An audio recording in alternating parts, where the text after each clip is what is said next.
ਸਤਿ ਸ਼੍ਰੀ ਅਕਾਲ ਦੋਸਤੋ, ਸਵਾਗਤ ਹੈ ਜੀ ਇੱਕ ਵਾਰੀ ਫਿਰ ਤੁਹਾਡੇ ਆਪਣੇ YouTube channel PSTET study notes ਦੇ ਉੱਪਰ ਜੀ।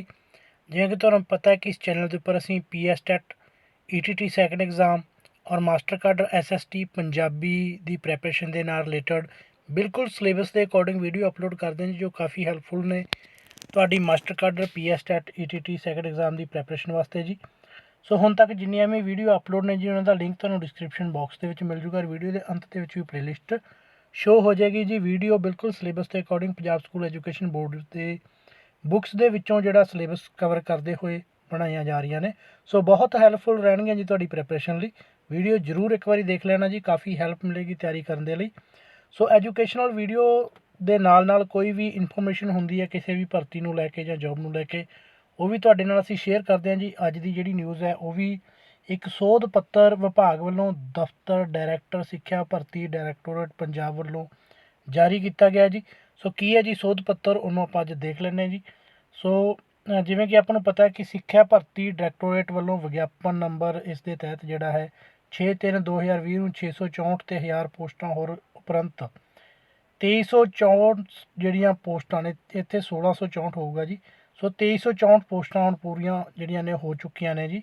ਸੋ ਹੁਣ ਇਸ ਵਿਗਿਆਪਨ ਮਿਤੀ 6/3/2020 ਤੇ ਲੜੀ ਨੰਬਰ 5, ਸੋ ਉਮਰ ਸੀਮਾ ਕਾਲਮ ਨੰਬਰ 1 ਤੋਂ 5 ਤੋਂ ਬਾਅਦ ਲੜੀ ਨੰਬਰ ਜਿਹੜਾ ਹੈ 7 ਨੂੰ ਹੇਠ ਲਿਖੇ ਅਨੁਸਾਰ ਸ਼ਾਮਲ ਕੀਤਾ ਜਾਂਦਾ ਹੈ ਜੀ।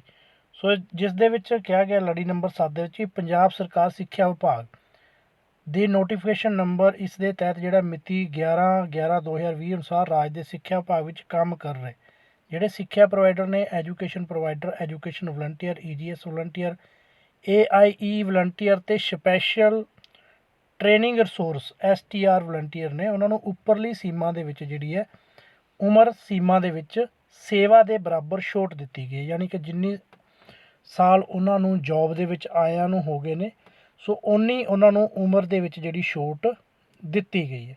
ਸੋ ਜਿਸ ਤਰ੍ਹਾਂ ਆਪਾਂ ਗੱਲ ਕਰ ਲਈਏ ਕਿ ਜਰਨਲ ਦੇ ਵਿੱਚ ਜੇ ਕੋਈ ਕੈਂਡੀਡੇਟ 37 ਸਾਲ ਦਾ 37 ਸਾਲ ਤੱਕ ਦੀ ਉਮਰ ਤੱਕ ਜਿਹੜਾ ਅਪਲਾਈ ਕਰ ਸਕਦਾ, ਤਾਂ ਮੰਨ ਲਓ ਉਸਨੇ 5 ਸਾਲ ਸੇਵਾ ਕੀਤੀ ਤਾਂ ਉਸਦੀ ਜਿਹੜੀ ਉਮਰ ਹੱਦ ਹੋਏਗੀ ਹੁਣ, ਸੋ 42 ਸਾਲ ਦੀ ਏਜ ਤੱਕ ਜਿਹੜਾ ਉਹ ਅਪਲਾਈ ਕਰ ਸਕਦਾ। ਜੇ ਸੇਵਾ ਉਸਦੀ ਇਸ ਤੋਂ ਵੱਧ ਹੈ, 10 ਸਾਲ ਹੋ ਗਈ, ਤਾਂ 37 + 10, ਸੋ ਜਿੰਨੀ ਉਸਨੇ ਸੇਵਾ ਨਿਭਾਈ ਹੈ ਜੌਬ ਕਰਦੇ ਹੋਏ, ਸੋ ਉਹਨੇ ਉਸਨੂੰ ਉਸਦੇ ਬਰਾਬਰ ਦੀ ਜਿਹੜੀ ਛੋਟ ਆ ਉਹ ਦਿੱਤੀ ਗਈ ਹੈ।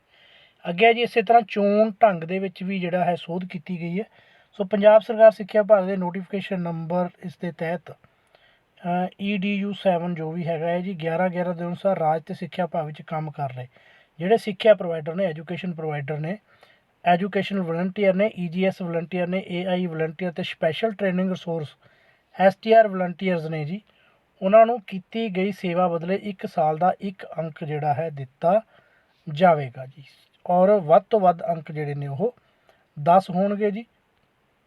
ਯਾਨੀ ਕਿ ਜੇ ਕਿਸੇ ਨੇ 5 ਸਾਲ ਜੌਬ ਕੀਤੀ ਹੈ ਤਾਂ ਉਸਨੂੰ 5 ਨੰਬਰ, 6 ਕੀਤੀ ਹੈ ਤਾਂ 6, 7 ਕੀਤੀ ਹੈ ਤਾਂ 7, ਪਰ ਵੱਧ ਤੋਂ ਵੱਧ ਜਿਹੜੇ 10 ਨੰਬਰ ਦਿੱਤੇ ਜਾਣਗੇ ਜੀ।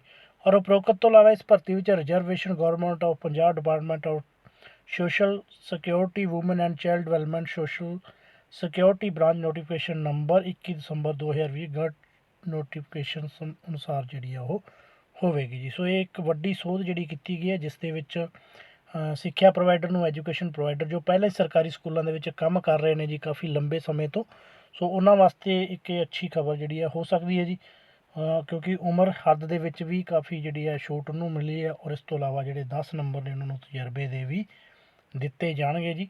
ਸੋ ਜੇਕਰ ਤੁਸੀਂ ਅਜੇ ਤੱਕ ਚੈਨਲ ਨੂੰ ਸਬਸਕ੍ਰਾਈਬ ਨਹੀਂ ਕੀਤਾ ਤਾਂ ਤਿਆਰੀ ਦੇ ਲਈ ਸਬਸਕ੍ਰਾਈਬ ਜ਼ਰੂਰ ਕਰ ਲਓ ਜੀ, ਕਿਉਂਕਿ ਕਾਫੀ ਹੈਲਪਫੁਲ ਵੀਡੀਓ ਤੁਹਾਨੂੰ ਇਸ ਚੈਨਲ ਦੇ ਉੱਪਰ ਮਿਲਣਗੀਆਂ। So thank you for watching the video.